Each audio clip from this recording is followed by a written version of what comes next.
Welcome back to another episode of the Scoreboard. Today, we're going to be looking at the top 10 players of last year's NFL season. But, quick fact, football's back, man. We got the preseason right around the corner. It felt like forever, but it's finally time. Teams are going to training camp, and as soon as next weekend, we're going to have our first NFL games of this season, which I'm very hyped about. So, how you feel about it, Smokey? Oh, I am so excited, dude. I think I might have said this last week. I don't know if it was on the podcast or not, but it's almost like Christmas for the football fans, man. Especially the fantasy players, like yes. the hardcore guys. You've been looking at fantasy stats, nothing else since the draft, probably. Exactly. Yeah, trying to get these projections ready, man. So now it's finally back. But the NFL Top 100 list is also in the process of being released pretty late. Usually they would start around June, actually late June, and then do like 10 players a week. It seems like they're releasing them in packs of 5 right now, but it's also in more rapid succession because they probably got to get them out. But they're not quite all throughout the list. They just started a couple days ago. But today, we are going to predict the top 10 players that we have, or our personal top 10 players of last season. And then once they are out, we can compare them to the official ones. Because, of course, for the NFL rankings, those are voted on by the NFL players. And sometimes I find those rankings a bit skewed. Like I talked to you about this before we started the recording, actually. They had Julian Edelman within the first 15 players, I think, so like around rank 85 to 90, which to me that's way too low. I think he's a top 50 player all the way. And I think you just have some of those underrated players here and there, but let's see who we have. I think do you want to start with your number 10? Well, my number 10, all right, and just a little preface for it. It was kind of a bottleneck, and for the top 10 spot, man, I almost did this just to mess with you and threw Deion Jones in there. But I'm not going to do that because Wow. he had a rough season last year with injuries. So the other player I was thinking about throwing here was Luke Kuechly, as a matter of fact. But I ended up settling on Julio Jones as my 10th player. As your number 10? Yes. That's very humble of you. I would expect him to be top 3 for you. Yeah. So that's your best Falcon of the year? Is number 10? Man, well, there's actually a couple wide receivers I have above him, if you can believe that or Wow. not. But I can't. Julio is the evergreen wide receiver. He's probably the archetype of what you would want for a wide receiver in the NFL. You know, he fits the size measurements, the speed measurements, and his hands are like no other.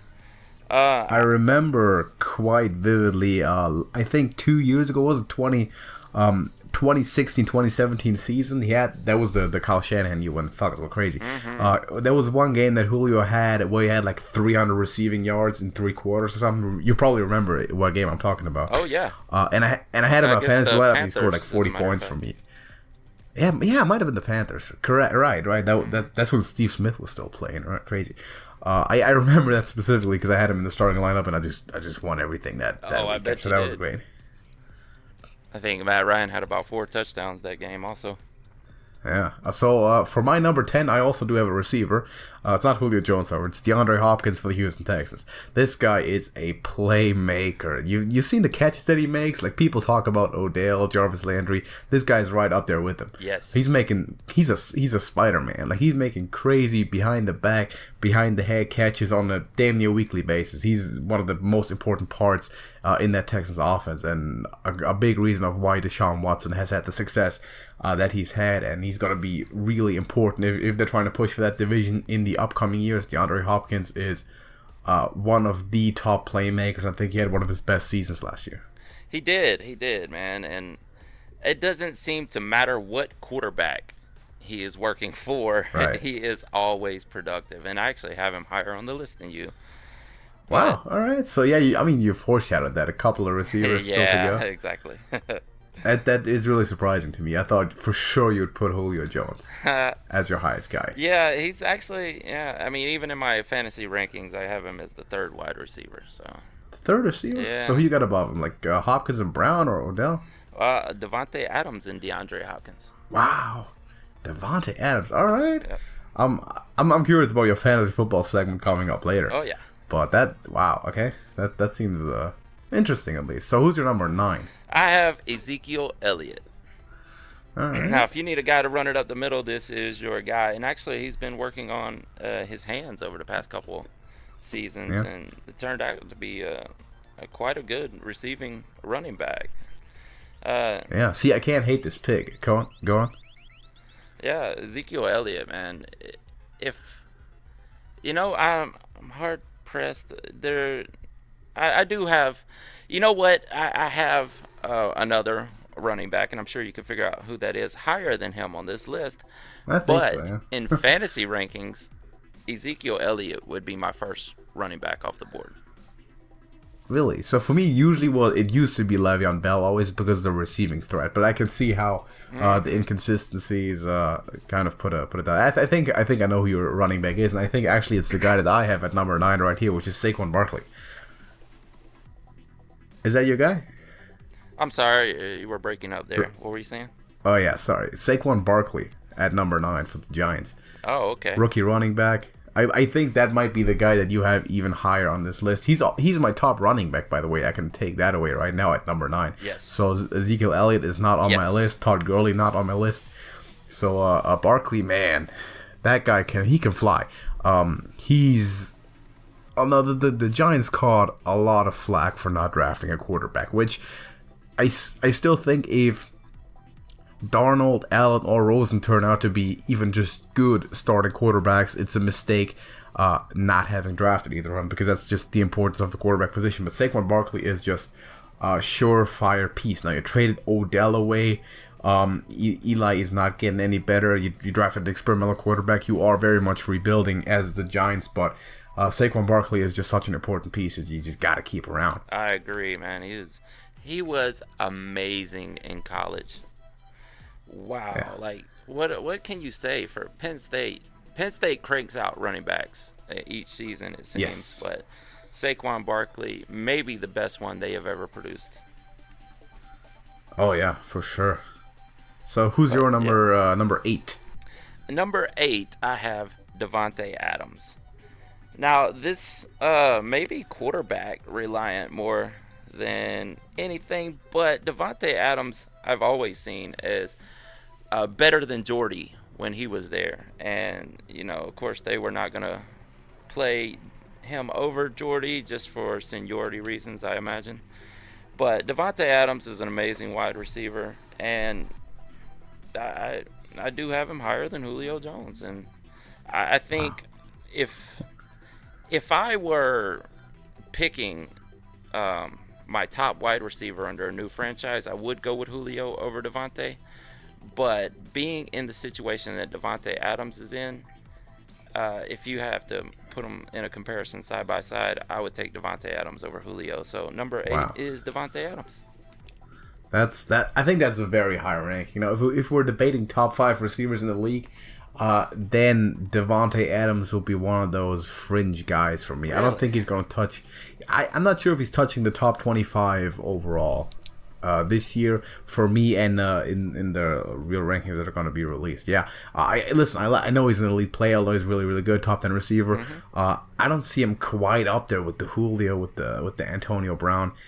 So and DeAndre Hopkins for that matter. Now I can understand. I'm not sure about the canon opinion in fantasy there, but yeah, that's what I was about to say. The metrics doesn't quite put him up there with a D Hop or a Julio, but I think my fantasy outlook kind of skews my opinion here.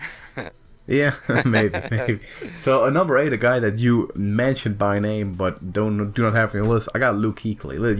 You got to show some love to these defensive guys. Mm-hmm. They're way underrepresented anyway, and especially in the top 10 list in all the MVP votings and even contracts and payments. Man, this is a hard position to play inside linebacker. And Luke Kuechly is the perennially best in the business since basically Patrick Willis and Ray Lewis retired. So this guy, he's shown up in a lot of top 25s and a lot of top 10s, mm-hmm. and such an important piece of this defense. He does it every single day.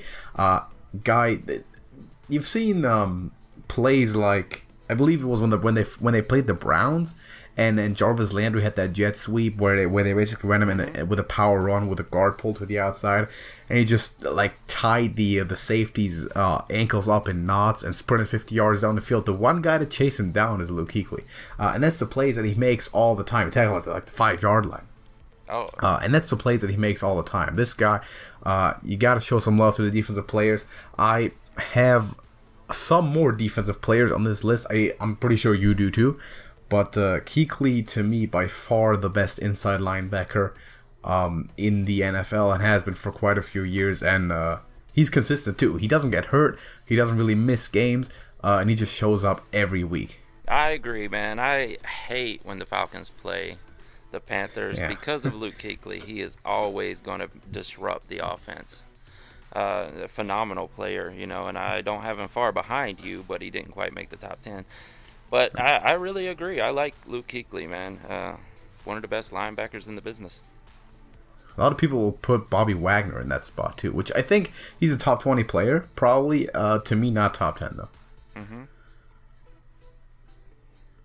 So you want to go on with your number 7? Yeah, number 7, I have J.J. Watt. Wow, okay. Perennial top 10 here, J.J. Watt, except for the seasons he's been injured. But as far as getting through the line, getting to the quarterback, disrupting the offense, who better than J.J. Watt? Now, this is age dependent, of course. He's getting up there. He's been around for a while. Yeah. But I do like J.J. Watt this season. I think he's going to hold up. His health is going to hold up. And the Texans' defense is scary. Yeah, listen, J.J. Watt is a phenomenal player. Now, I made a video about him mid-season talking about how, like, man, J.J. Watt's back. I was ringing those bells. He wasn't quite at the same level as he was before those 2 injury seasons. Still, he's an NFL elite. Like, 80% of J.J. Watt is better than 90% of all defensive linemen in the NFL, for sure. He's not on my top 10. I get that he's a candidate, and he might be on that list just because of the reputation that he has throughout the league.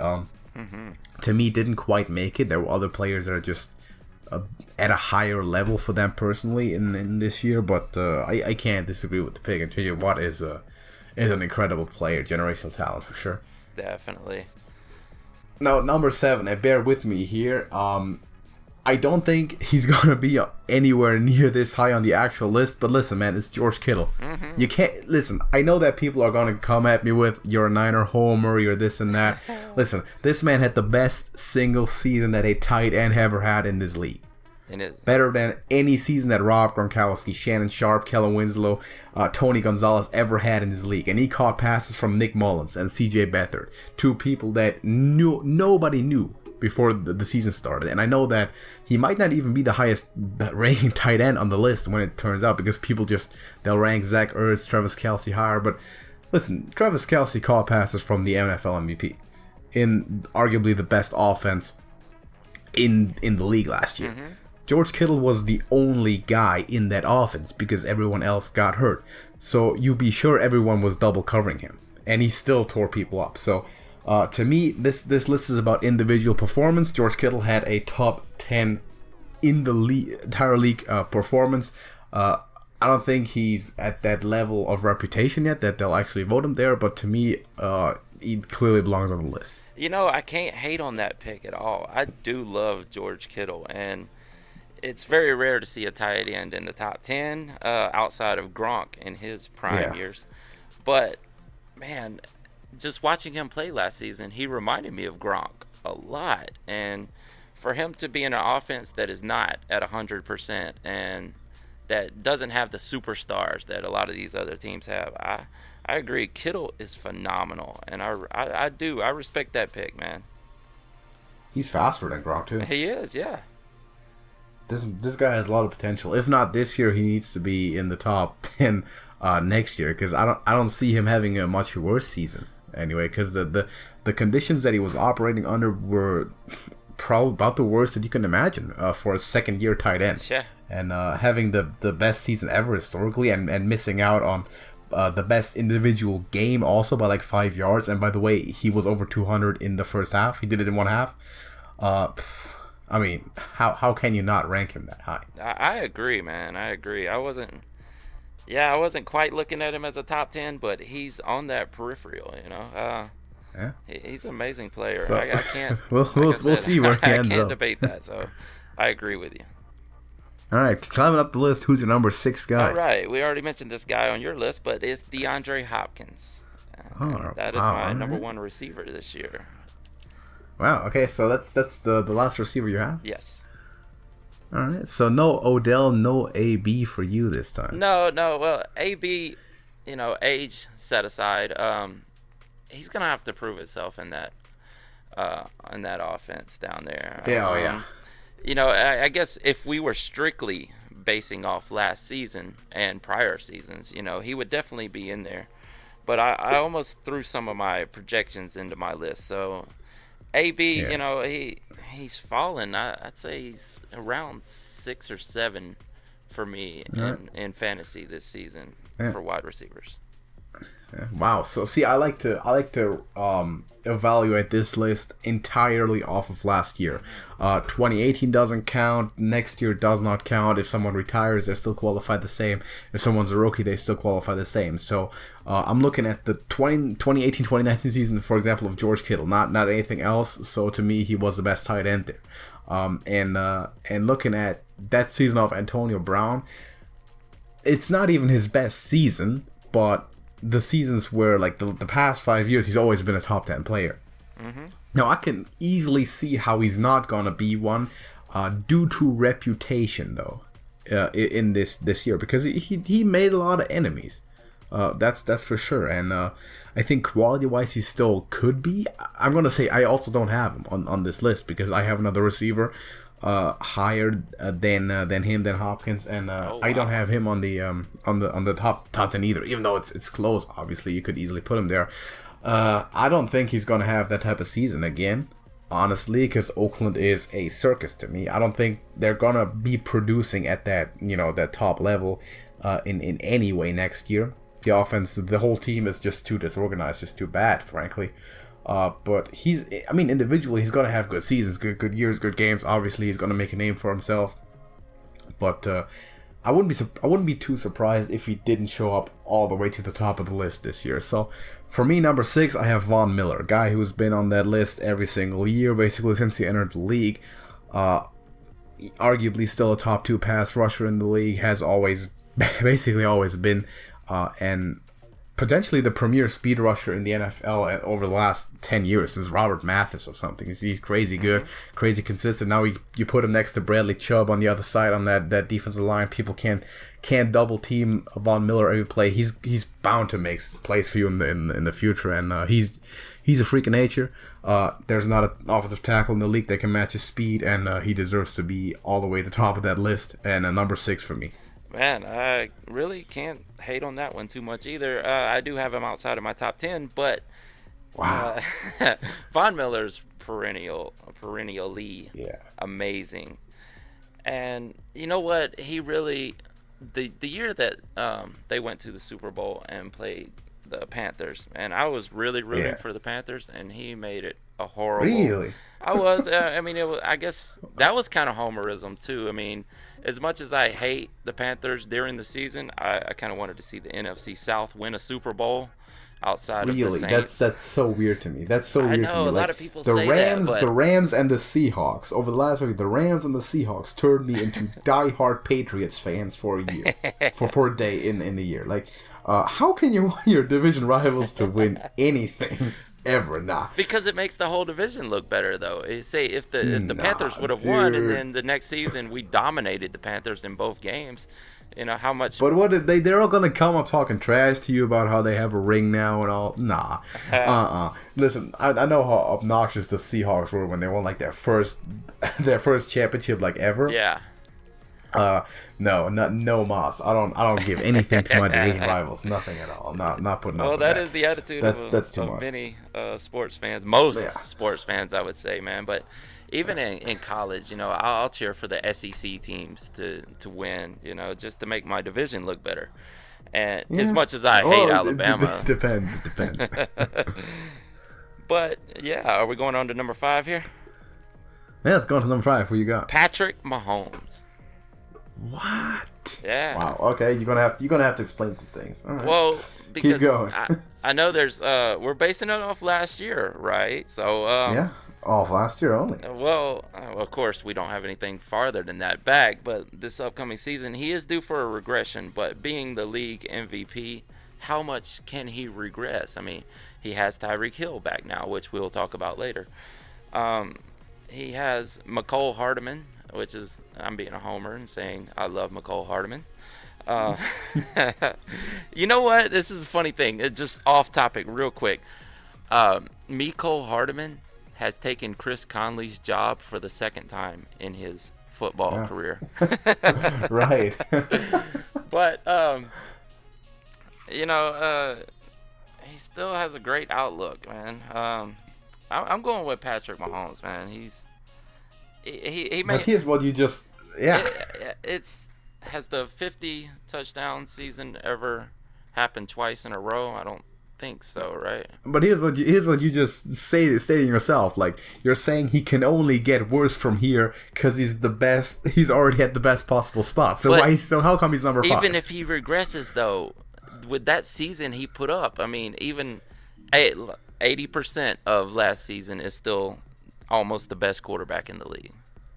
Well, yeah, that's what I'm saying, but he had 100% of that last season. How come he's not number 1 on your list? Oh, okay. I thought you were asking why I didn't have him That's what lower. I'm saying. Like, you're saying he's number 5, but then you're making the argument. You're structuring your argument as in, like, the justification for him to be the number 1. I kind of am, but yeah. If I were starting a franchise, there's another quarterback that I would take over him, and that's pretty easy to figure out who that would be.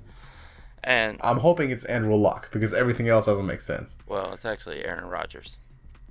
Well, but he's old. I mean, if we're talking about starting a franchise, listen, I know Aaron Rodgers is the most talented player until he retires in the league, but he's older. Yeah, he is, but he's still in his prime, and he is proven to be the most talented quarterback in the league. I mean, well, I guess you can actually make an argument for Patrick Mahomes being the most talented now. I mean, I guess that is a point of contention, and it's. Right, so since you put the transition up, let's make my number 5 happen. I have Aaron Rodgers at number 5, and a lot of people will not include Aaron Rodgers in the top 10 because the Packers didn't go all the way. You got to realize that the Packers are the worst team in the NFL. They are. Sans one quarterback. They are. Number 12. And Devontae Adams. And Devontae Adams, of course. Look for this guy next. I know you like to talk about projections. Look for this guy next season under a good offensive system. Listen, Aaron Rodgers threw for 25 touchdowns and 2 interceptions last year, and the Packers didn't win 12 games, 13 games. I know that, but this guy by himself still turns the most games. There's a stat in baseball, wins above replacement. Basically, it states how many games extra a team won because of a player being present, or how many games they would have not won if it weren't for that specific player. Aaron Rodgers has the highest rating of that in the NFL for 10 years now, and I don't think that's going to change unless the Packers go like 6-10 or worse. Yeah.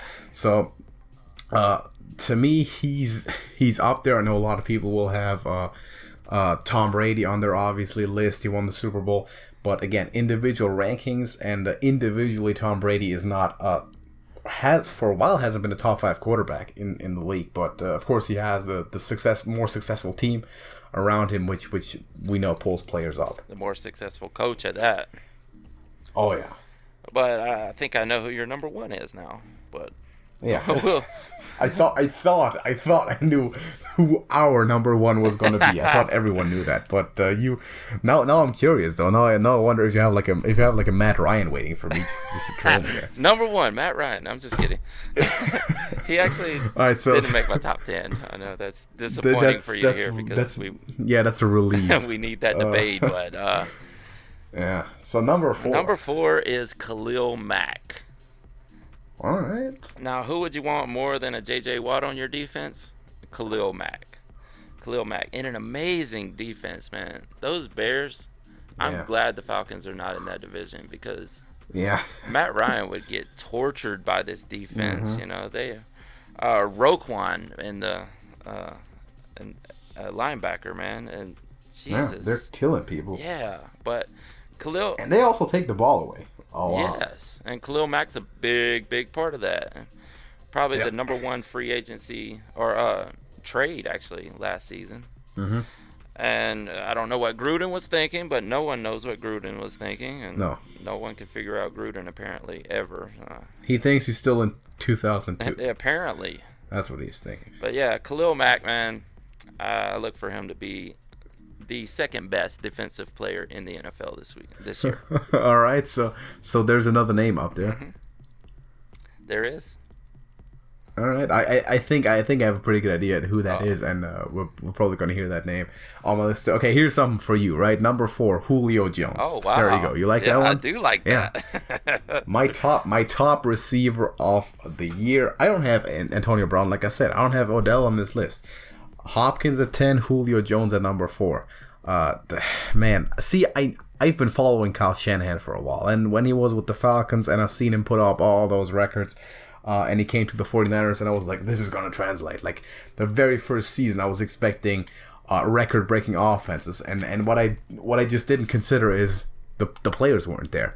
And it takes a while for all the players to come in. And right now, basically all the players are there, but that one player still missing is the Julio Jones role for the 49ers. I'm going to say that loud and clear. We got the quarterback. We literally have Tevin Coleman now in that running back. Dante Pettis, emerging receiver. Marquise Goodwin, obviously a speed threat. Got the best tight end in the league, good offensive line. That number 1 receiver, that Julio role, is a role that, honestly, with the 49ers haven't been able to fill since, I want to say, like, the Michael Crabtree in his best years. And that's been a while, like Super Bowl time, 2012, 2013. And that's something that we're still going to have to be looking for, because Pierre Garçon is now gone. We don't have that many big guys, that many big receivers. Now they drafted a couple of guys there in the second, third round, but that Julio Jones role is still the elusive one, and he's a player that I admire like crazy, because I know that the things that he does on a weekly basis is not normal, but he makes it look like it. So can't rate him high enough. To me, he's a top 5 player. Yeah, the only thing that knocks him a little down my list, and it hurts saying this because I love Julio so much, but is the lack of touchdowns. Yeah. You know, he went an entire season without a touchdown, or at least most of the season for 2017, when they had that super regression, even though we still made it to the playoff that season. But it was hard watching games where Julio was not getting touchdowns, and he kind of rectified that halfway through the season last year, but there's still that lag. I mean, we still have Calvin Ridley to throw to. Sanu's not a bad receiver at all in the slot, so Julio is like the one guy, like the one guy in the offense that just barely fell off at all when Shanahan left as a play caller, because you know firsthand how great he is at scheming people over. And Julio is that one guy in the league that just he gets open by himself. If he's covered, he's open. If he's got a man on him, he is open. So you don't have to scheme him open against zone beater with the zone beater. So he's the guy who will continue to function. I knew that from the start. He's going to be the rock for the Falcons. And I got Calvin Ridley, who's getting a lot better, by the way. Great rookie season. Taking some of those stats away, but that tandem is still deadly. Of course, but Julio to me is still the best player on the Falcons, and still the most important part of that whole team. I agree with you fully. So top three. My number 3. Top 3 money is Aaron Rodgers. We've already been over All right. how great Aaron Rodgers is. Yeah. I mean, yes. So he's your number 1 quarterback? Yes, he is the number 1 quarterback. All right. And yeah, I can't disagree with it. I thought that a lot of people would knock me for putting him at 5, but now you got him at 3, and I'm happy. I'm like, okay, I'm reasonable here. I'm in the good territory. We're fine. I mean, you really would, though, if you were starting a franchise today off that one season, though, take Mahomes over Aaron Rodgers. See, it almost depends on how long I'm planning to go with that franchise, right? If I'm a coach, I'm like, oh yeah, 2-year contract, you better make the playoffs go all the way. or you're fired, I'll take Aaron Rodgers because he'll do it right now. If I get the John Gruden contract, was like you're the boss forever, I'll take the young guy. I'll take Patty Mahomes. Well, I can't hate on Patrick Mahomes because I have him so high, and I do believe in him. I mean, but I mean, let me clarify this, right? Going into next year, as it's been the last 10 years, Aaron Rodgers is de facto the number one quarterback in the league to me. And if you were to ask me without any context right now, who's the best quarterback in the NFL, I'll say Aaron Rodgers, because that answer is never wrong. Do you know how many debates I've had? People try to tell me that Tom Brady is better than Aaron Rodgers. I mean, yeah, I know that. I have those people. I know those people too. How have you watched the two play? I mean, athleticism. Reading defenses. Arm talent. Yes, lack of a head coach. Yeah. I just don't get it, man. Even just reads. You count the percentage of Tom Brady's throws that are determined pre-snap, and this is such a big thing to me, but 90% of the throws that Tom Brady makes, he knows exactly what he's going to do pre-snap. Yes. Anyone who can physically throw the ball can make those plays, as stupid as it sounds. And I'm not discrediting him. Listen, he contributes a lot to the Patriots with his experience, his calmness, his knowledge. He knows everything that's going on as a coach on the field. He has the power to call audibles and to kill plays and to check down to runs on the line of scrimmage because he's just seen everything. He knows everything. As an individual, as a quarterback, talent-wise, he's not up there. I know that he's in the perfect system. I know that he runs the ship and he's been running it smoothly for 20 years. And not a lot of people who could do that more consistently without getting hurt and keeping the team together and all that. Massive credit to him. Hall of Famer, first ballot for sure. As a quarterback individually, outside of that system, not up there with the top dogs to me. I know a lot of people don't see that, and I don't necessarily want to call those people stupid or bad or not looking in detail. I get that success paints a picture of a player, and if a player wins that many Super Bowls, he has to be good, right? Yeah, of course. Good game manager. And differentiate. But that's exactly right. That's what you said, game manager. And game manager versus playmaker, that's two different things. The more valuable player, for sure, to their team is easily Aaron Rodgers. That's not even debatable. Yes. And there's a bunch of other quarterbacks who would rank higher than that too.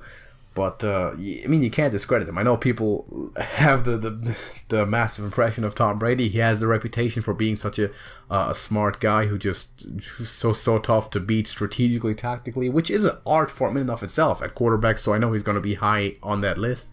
I wouldn't be surprised to see him in the top 10 and to see him over Aaron Rodgers, even though personally to me it doesn't make a lot of sense. I agree.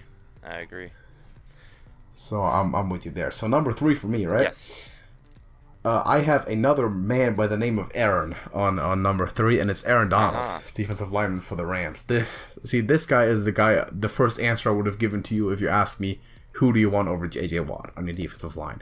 Aaron Donald, a couple years younger, hasn't been hurt that much, can probably pass rush better than J.J. Watt from the 3 technique, and even the nose technique can line up at the nose, which J.J. Watt doesn't do much.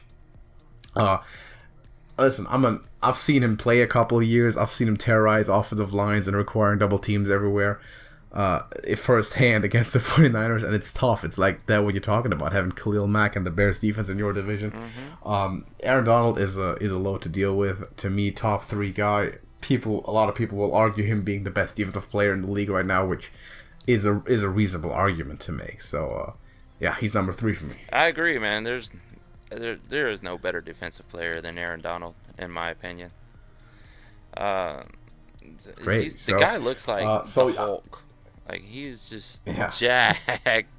Could you imagine running into Aaron Donald outside of a bar one night, and he's pissed at you for some reason? you better run. Yeah. But here's the thing, right? It doesn't matter if you run because he's 280 pounds. He's still fast. He's still faster than you. Yeah, exactly. And that's what makes him so crazy. He moves like an edge rusher, but he's 290 pounds. Yes. And he lines up at nose and the 3, and he takes on a double team, and somehow still slips by people and gets around them. He's incredibly elusive, incredible technique and speed rusher. He's not, of course, he's not the biggest guy, but he's a defensive tackle who can defend the run. He can play gap control. But what makes him so special, sets him apart, is that inside pass rush, which is hugely important. Now, he's also not the tallest guy. Like, there's always the great comparison with him and DeForest Buckner, because they're opposites in a lot of ways, but they're both super impactful in their own ways, which is that they're pass rushers, primarily from the 3 technique, or optimally. And Aaron Donald is a 6'1" guy. He's a bit heavier, 280, 290, more of the classical nose tackle shape.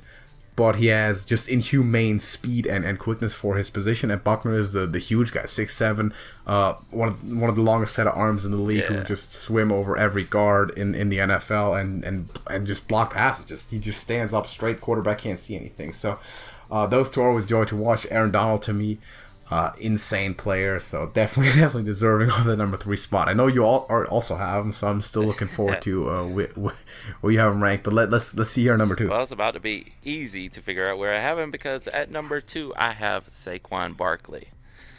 Wow. Okay, that's pretty high. It is for a running back, but like I was saying earlier, Saquon is the entire team in New York right now. Yeah.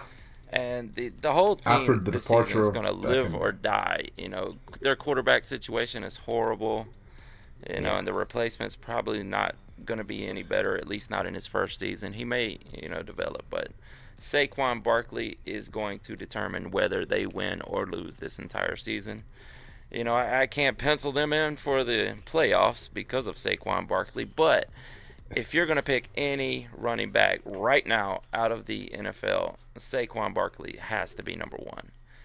Yeah, probably. Actually, I do agree with that. Now, how about this proposition, though? They lose, and he still has a record-breaking season. Oh, that's very possible. Because that's the one downside of having such a great running back, right? The one downside is that it's a running back. Yeah. And it by itself is one of the less decisive positions. I know that he can probably add 2 to 3 wins by himself to a team, but just being the greatest running back of all time. Look at Barry Sanders, right? And the Detroit Lions were garbage the whole time that he was playing. Yes. And he was just the best. Like, he was the best player in the league every year. It was very obvious to people, to everyone watching. He did not get that team to any significant runs. No significant championship successes there. And the Giants are not going to win because of Saquon Barkley. They might not go 0-16 because of Saquon Barkley. But he's not going to be the guy to give him 5-6 wins. That's only something that a quarterback can do for the most part as an individual player, and that's going to be a lot on Daniel Jones over the next years. Yeah, it is. But the fact remains that you have to have a really good running back to have successful seasons, and there is none better than Saquon Barkley. I do agree with that. Saquon Barkley is fantastic. He's I think I said this. He's my top running back on this list too. So he's also the only one I had at 9. But just being in like 1 year, he's the surest thing that you can be after one season as a rookie. So totally agree with that. Number 2 for me, Khalil Mack, name we've heard from you as well. That guy was on route to have the best season a defensive player ever had in the NFL. After a quarter of the season, this guy was averaging an interception and a forced fumble and a sack a game for like half the season. It felt like, which is insane. And he paid the Bears back tenfold for whatever they paid him, and whomever they sold their souls to get that trade done. It was worth it. Because that defense is, it's amazing. It's gonna win the division. I'm telling you, that defense is going to win that division over the next years. And Khalil Mack is going to be one of the cornerstones. That guy is out of this world. Oh yeah, I'm definitely not a fan of taking defense anywhere high in a draft outside of the last 2 rounds. But if you're someone who does that, then there's no better pick than the Bears, and Khalil Mack is the reason for that. used to be the Jaguars for a while and the Seahawks. Yeah. I always just like to. Here's what I like to do. I like to in fantasy. We can talk about this a bit later too. Let's move it to the last topic. I'll tell you my defense strategy. Mm-hmm. The number ones, man. We need the number ones. Who you have at number one? As if I didn't know. Well, of course, it's Aaron Donald. There's not much more we can say about him. He's to me the best player in the NFL. That's acceptable. I don't want to even hate that because I know a lot of people share that opinion. I have him top 3, and it really is a matter of just personal preference. You know, how much do you value the inside rush over the edge rush? It's the thing between him, Mack, and then Savon Miller. Mm-hmm. So, we're definitely acceptable. Worth every penny of that contract. Sure. To me, it's Patrick Mahomes. Listening at the best season of a quarterback that I personally ever witnessed, ever since Peyton Manning broke every record. But again, he was padding his stats more. Listen, like Peyton Manning, when he broke the record, he was padding the stats hard. And Patrick Mahomes, most of what he did, those touchdowns were important because the Chiefs' defense wasn't necessarily the best. So when they were playing the Rams and the game was like 50, tied at 50 or something close to that at the end, everything he did was he had to do it too, and he just kept delivering. So he outdueled every single quarterback he faced. And I said this before their playoff game against the Patriots. I said, if the Chiefs have a average, like a top 16 defense, they win the game. Mm-hmm. And it turns out that it just wasn't enough. The defense side just wasn't enough. But that is something that you can work on. And Patrick Mahomes, to me, has had the best season that he possibly could have had, and I'm using the same argumentation as you did. He's like at the top right now. It can only basically go downward from that, and from that follows that he is the number one player, best player in the NFL of the past season. He's the MVP, so people would tend to agree with that. Well deserved to me too. So that's my number one, right? Yeah, I can't hate on it, man. You might not agree with this, but I think he is the best mobile quarterback since Mike Vick. I know you're not big on Mike Vick, though, are you? I'm a bit confused how Patrick Mahomes to you is a mobile quarterback. I'm not sure. Like he's not mobile in the same way as like Russell Wilson is mobile. He is mobile, man. He's mobile. Well, look, I base it on how well you can throw on the run, not just running for touchdowns, but how well you can get outside of the pocket. You can move to the sideline and still, on the move in the wrong direction, launch a good 50 yards, 60 yards downfield. I mean, he's not much more of a mobile quarterback than Aaron Rodgers is. He's a quarterback who can be mobile. Great on the run, you know. Aaron Rodgers is arguably the best thrower of the football since John Elway or ever, maybe. So on the run especially, but I wouldn't consider those guys completely mobile quarterbacks. Mobile quarterbacks to me are Lamar Jackson, like Colin Kaepernick was a mobile quarterback, and mobile quarterbacks have historically had kind of bad reputations because they just weren't as consistent because people would start figuring them out. So what happened to Robert Griffin's, what happened to Colin Kaepernick, it just dropped off. They took the league by storm and played crazy. No one knew how to stop them. Next year they come back and they just aren't that good if they can't pass from the pocket. And you got rare examples like Russell Wilson who can do that and consistently are great and are still the mobile threat. Now to me, Patrick Mahomes isn't in that top tier of mobility when it comes to quarterbacks, but it's nice to have that extra capability that comes with being able to scramble and throw in the rock. Yeah, he's definitely not the fastest. You know, he's not the fastest quarterback to ever play in the NFL, but it's just amazing from the no-look pass, man, to just running to the sideline and still launching to the other side of the field, you know, a good 40 yards downfield, 50 yards. Left hand, The Broncos are having some nightmares of those two games. Oh, yeah. For sure. I watched those two. I watched those two games in detail when I made an analysis video on Mahomes. I was watching a lot of those games. Special, definitely special. Which leads me to believe that that was not a fluke. He's really that good, and he's going to repeat as top 10 material for a couple of, the next 10 years potentially. But he's really gonna be maintaining that elite status. Oh yeah, well and that's probably you're not considering him a mobile quarterback, but I do, and that's probably what's going to keep him alive as a mobile quarterback longer than say an RG3 or even a Mike Vick or Lamar Jackson, because he can get rid of the ball when he's under pressure outside of the pocket. But let me ask a couple questions then, because with the whole quarterback definition thing, do you consider Carson Wentz a mobile quarterback? Yeah, as much as I kind of have to give an asterisk to that. Yes, he was, but he seemed to lose a lot of that mobility after his injury. But is he like the same type compared to like Lamar Jackson? No, not compared to Lamar Jackson. Compared to a Cam Newton, I would say. All right. See. Okay, here's the thing, because I still differentiate between a running quarterback and a quarterback who can run. Oh yeah. So I know that Carson Wentz, he's a quarterback. He's a passing quarterback. He can run. He can. Like once or twice a game, he can take a hit, he can tuck the football, he can run, and he can scramble and throw on the run, which becomes more and more important. Obviously, 20, 30 years ago, people weren't asked to do that. Exactly.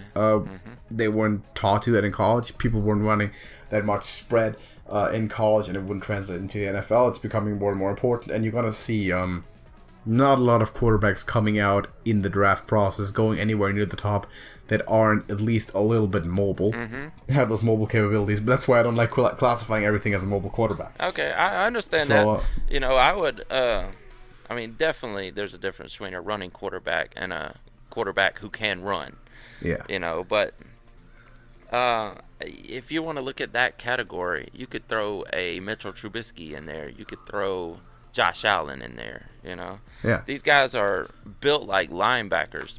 And they can throw the ball a ton, but they can still move outside the pocket. They're not immobile like a Phillip Rivers or a Peyton Manning. Exactly. And quarterbacks, young quarterbacks these days coming out are required to do that. You can't come out like a Peyton Manning coming out of college with just what we knew of him in college. He wouldn't go first overall anymore today because he's just not mobile enough. Yeah. And that's kind of the way that the quarterback position has shifted, coming from that college and scholastic style into the NFL. Most quarterbacks are at least a little bit mobile because they just have to be. And that's what I see hurting Jake Fromm in the upcoming draft next season. Yeah. Maybe. I think that's to a degree what hurt Josh Rosen's draft stock, because he fell down more than a lot of people had predicted. So, just on that really quick, do you see Tua as a mobile quarterback? I see him as a quarterback who can run, probably. I know. He's got enough mobility to justify him being arguably the first overall pick or the best candidate for that, and combined with his old school, I want to say, passing quarterback talents, he's good enough. He can give you that those 10 carries a season where he just needs to pick up a first down or just tuck the ball, make a couple of yards happen. That's all you ask of those types of quarterbacks. So to me, compared to like a Jalen Hurts, who was basically a running back who Saban was teaching to throw the ball, basically. Exactly. Yeah, Jalen Hurts was a mobile quarterback. Exactly. Oh yeah.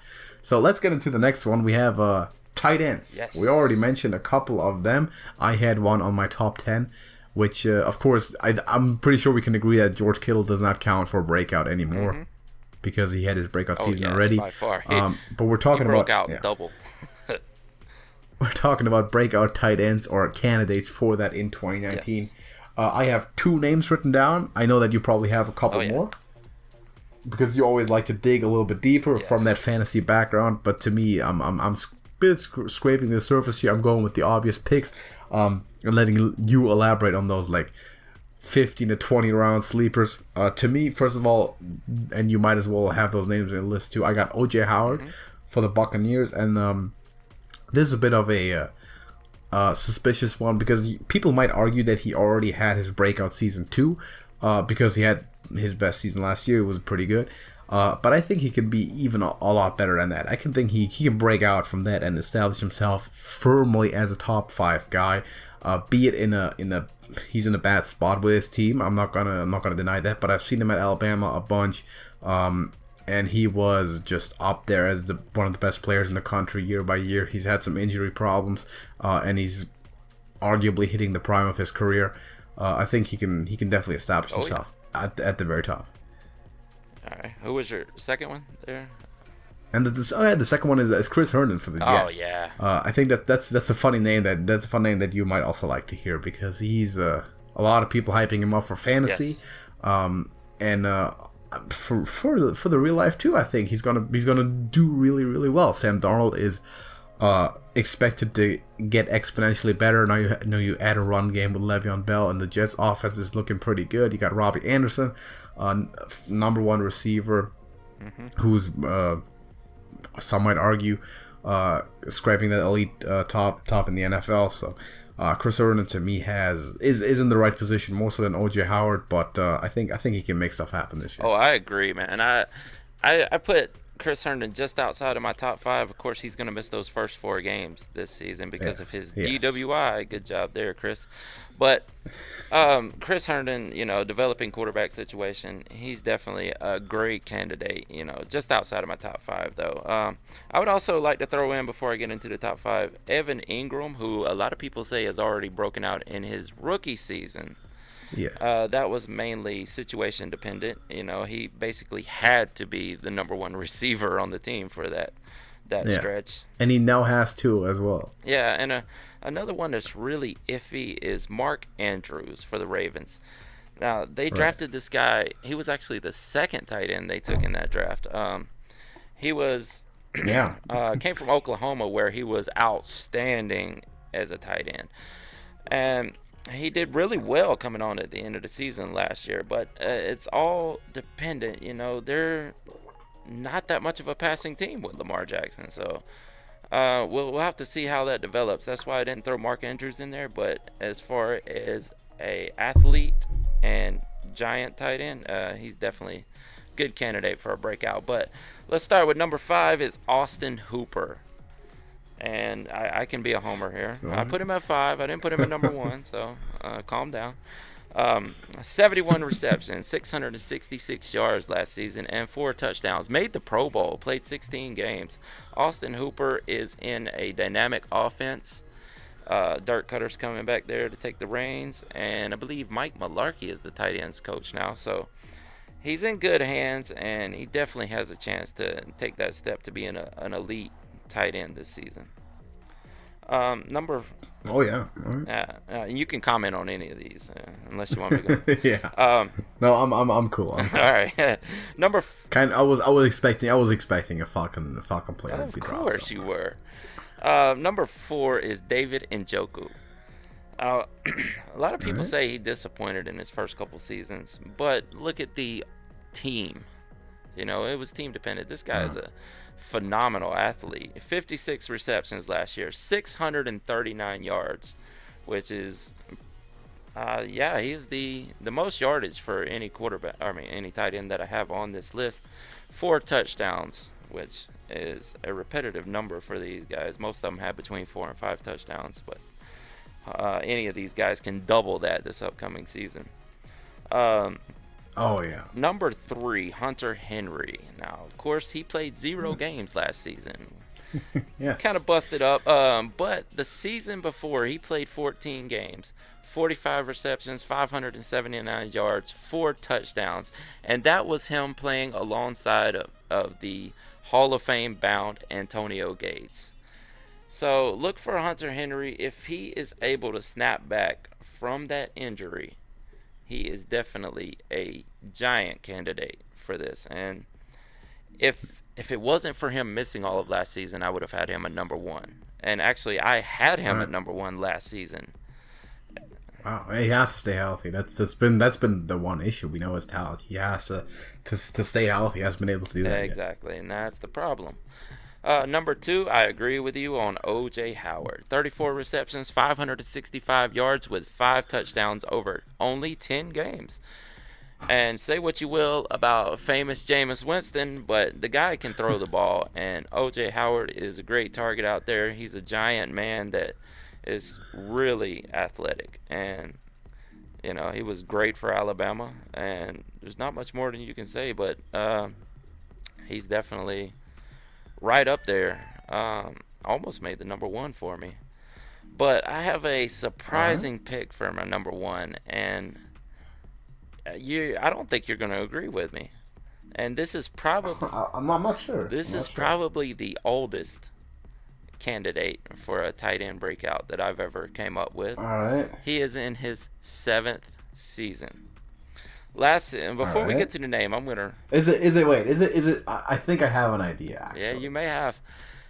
Yeah, I have an idea. Is it Vance It McDonald? is Vance McDonald. You're good. That's what I thought. 50 receptions last season, 610 yards, 4 touchdowns, playing alongside of Jesse James. Now Jesse James is gone. He's gonna get all those targets. Antonio Brown is gone. He's gonna get a good bit of those targets. Vance McDonald is my number one breakout Yeah. candidate this year, and he's a much better athlete than Jesse James was. And Jesse James was no slouch, considering the situation he was in.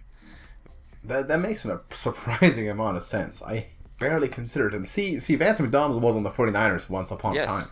Yes. Before he came to the Steelers, and he was like second, third string at the time he was there, because that's the time that we had Vernon Davis, and he was like the best tight end in the league, Yeah. and the backups just didn't get to do too much. I just remember like in like Madden 25, Madden 15, he was always like the run blocking second guy because his run block rating was so high.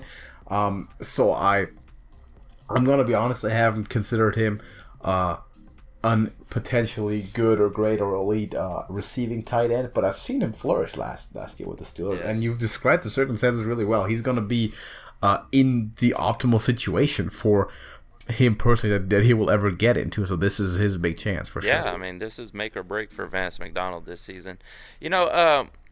After Vernon Davis was gone to the Redskins, it amazed me that they didn't hang on to Vance McDonald. But I mean, as we see now, He was the completely first worked guy out the out window. for him. But Yes, even though between the Vernon Davis, George Kittle days, there was a couple of years so where not too much was going on. We had people like Garrett Selleck starting, and Vance McDonald was there for a while, but the tight end position was a bit iffy. We also, just to keep in mind, like basically around the time where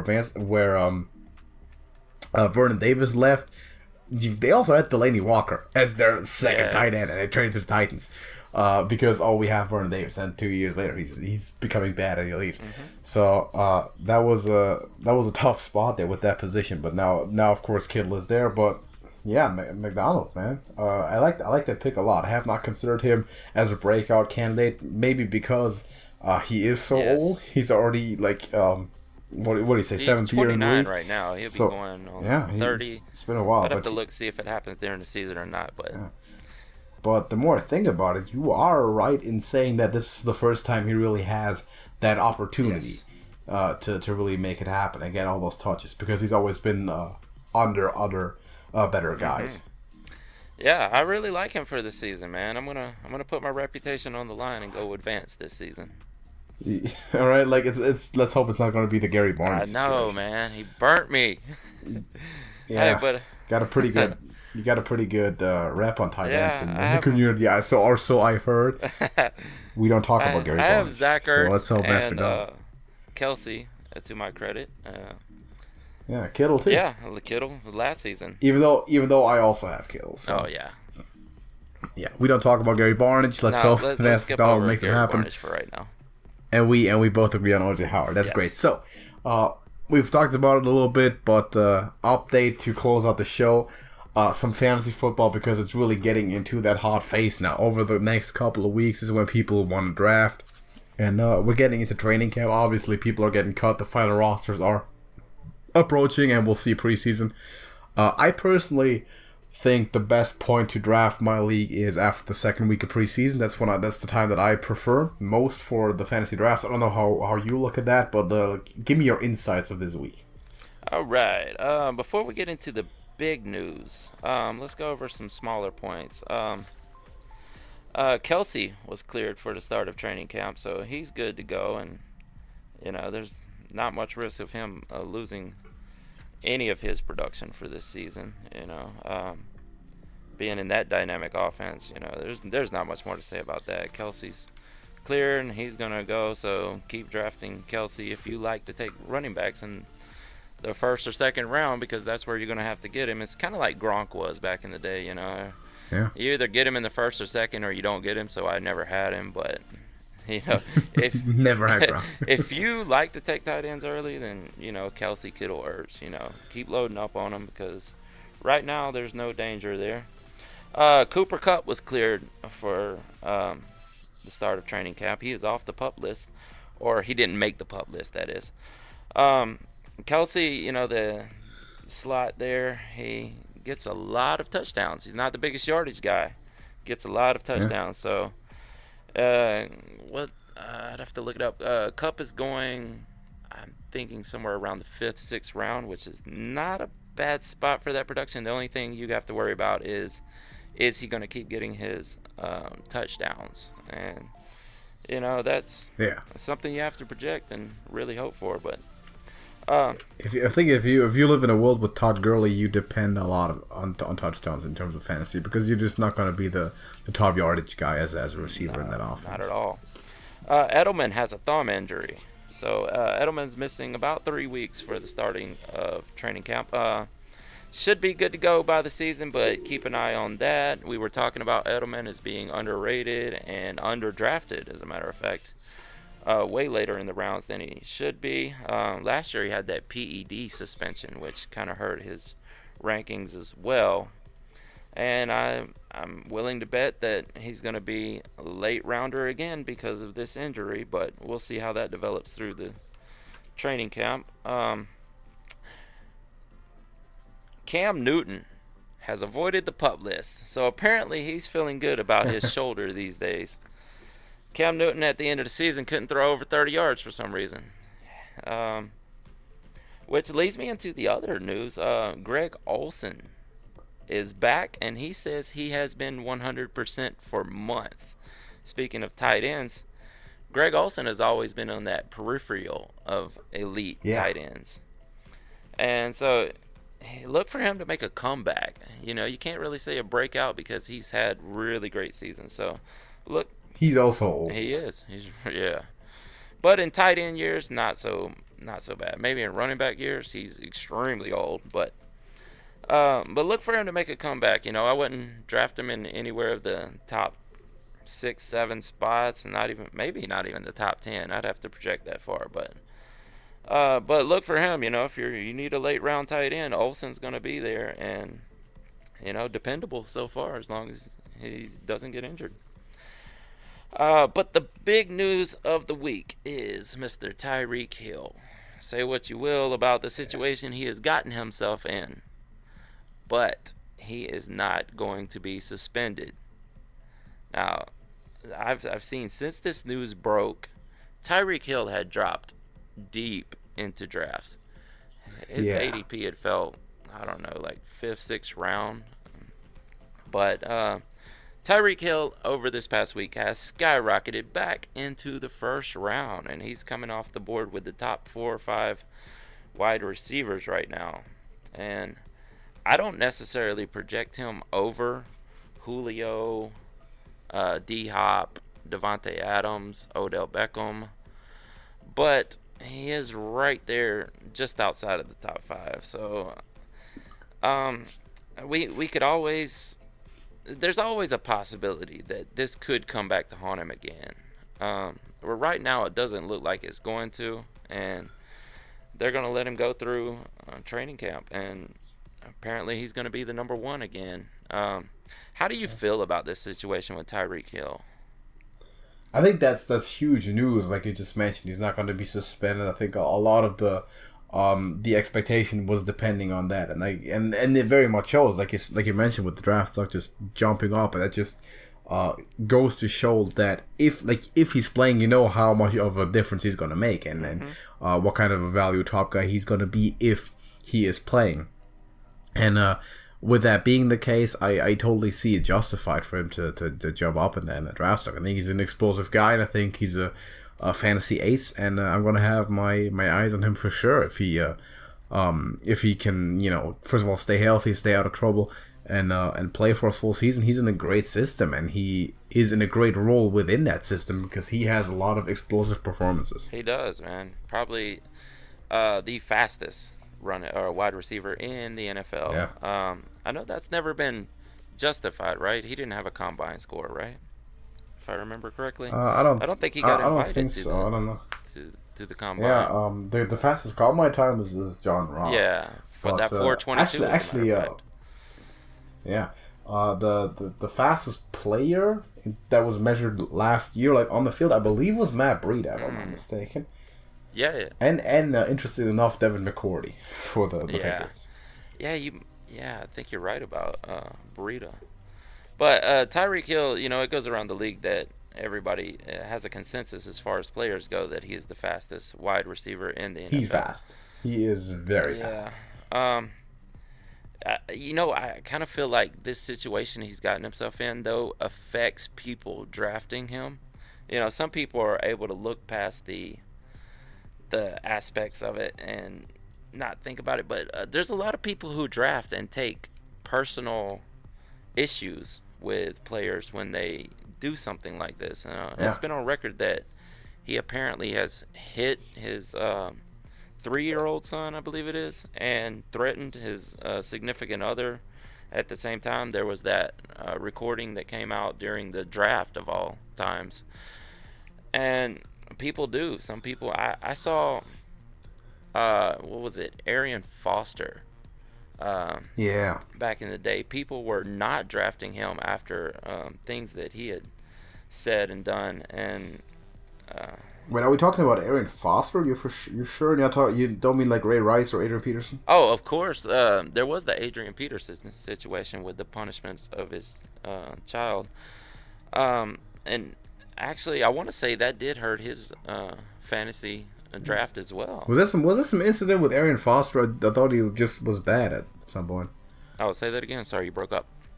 Was there some off the field incident with Arian Foster? I don't. No, I think it was just statements that he was making, and I've seen where people will take personal issue with statements. During the whole kneeling situations and things like that, that was hurting. Yeah. Of course, it hurt Kaepernick. We all know the situation with Kaepernick, but he was a draftable quarterback before all that happened, and he fell out. I mean, the player that hurt most, I think, to degree is Eric Reed, actually, because he, quality-wise, it definitely showed that people were avoiding him. With Kaepernick, I'm more understanding of the whole situation, actually, because he just wasn't that good. But it's a whole different can of worms. But Eric Reed for sure had some issues with that. Now, the thing is with taking personal things into account while drafting, to a degree, I can see why, but.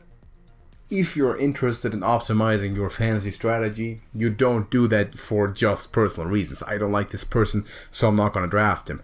Like, I might not like Russell Wilson personally because he's a Seahawks quarterback, but if he's there, like around 12, I'm going to draft him. Now, I understand that people who get in trouble are more likely, or there's at least a concern that they might get in trouble again halfway through the season and then get suspended. And trust me, I know about this because it seems that happens every year with San Francisco's superstars. Yeah. So we've had that a lot. I'm careful about that sort of thing, the character issue. But if there's no reason to suspect any potential suspensions coming up, I don't see why you should change your draft stock on a player.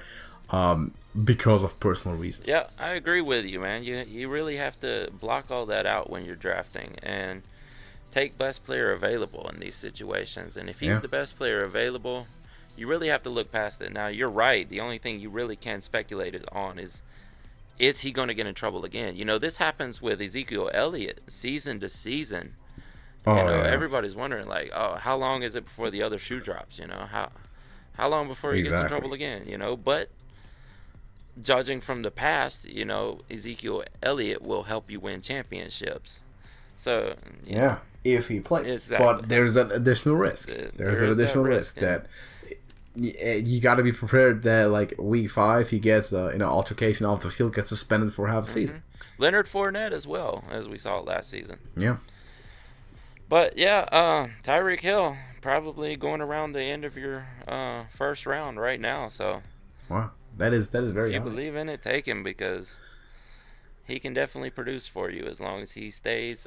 How's the Kareem Hunt stock Oh, looking? he is way down. He's way down, Way right? down. He's not projected to be the starter, No, right? not at all. I mean, he's definitely suspended for the first 8 games, and now there's a Yeah. new issue that has come up that I haven't looked into too much, apparently. Um, So is he like a guy that you potentially get like in the last round when nobody wants him, just for the back of the season yeah, playoffs? you definitely could do that, yeah. Um, Especially in best ball, take him late, and, hopefully he's going to come through later in the season when you really need him after you have some injuries on your team. But Also, there is good reason to suspect the Browns are still going to be competing for something at the end of the regular season there's too. definitely that possibility. So yeah, I mean, you could definitely take him in your last round. If you're in a redraft league, you can get him off the waiver wire, I'm sure, unless you just have someone in your league that really believes in him that he's going to come through at the end of the season.